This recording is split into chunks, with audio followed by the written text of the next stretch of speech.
E agora a gente muda de assunto porque são muitas as pessoas que moram em casas ou apartamentos alugados no país. E a hora de reajustar, o valor do contrato de locação pode gerar dúvidas. Esse é o assunto da conversa do Ralf. Confere agora.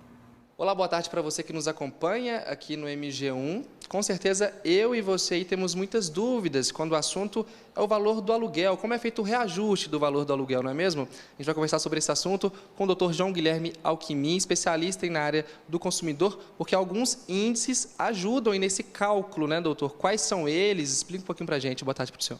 Boa tarde para todo mundo que acompanha a InterTV.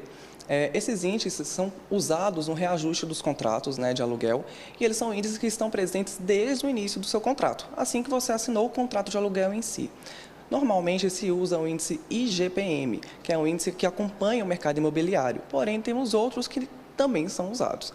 Como o acordo entre as partes para realizar o contrato de aluguel ele é livre, cabe a você, o locatário, você, inquilino, em um comum acordo, realizar a escolha do índice que mais se adequa à sua situação. O que diz a legislação, doutor, a respeito desses índices, né? Temos aí o IGPM, também o INPC, o IPCA.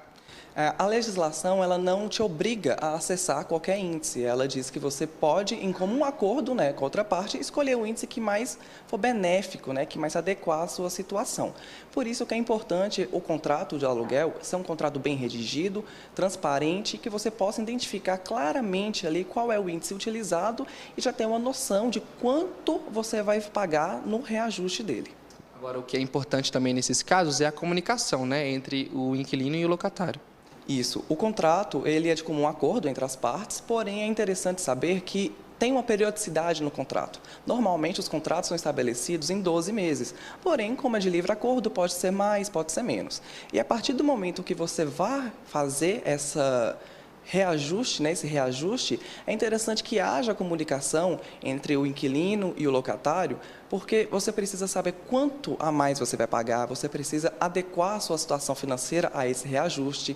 Então, o reajuste ele deve ser feito para facilitar a comunicação entre as partes, de maneira formal, de maneira escrita, onde esteja indicado qual é o índice que vai ser utilizado, qual vai ser o novo valor, a partir de quando esse valor vai ser aplicado.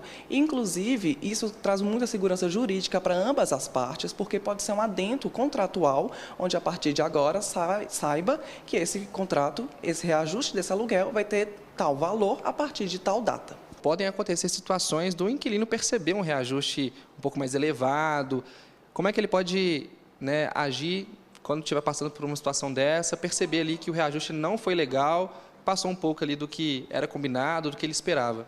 O reajuste ele tem a função de equilibrar as partes. A gente sabe que a gente tem inflação e o valor precisa ser reajustado sempre.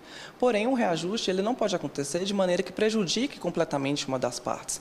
Então, quando você perceber que está sendo lesado ou que você entender que aquele contrato não está sendo satisfatório para você, que aquela revisão, aquele reajuste está sendo muito alto, o interessante é você procurar um diálogo com o seu inquilino, com o seu locador e tentar conversar com ele. Se a partir do diálogo vocês não tiverem um novo acordo, é interessante você buscar um profissional que vai fazer essa reavaliação para você.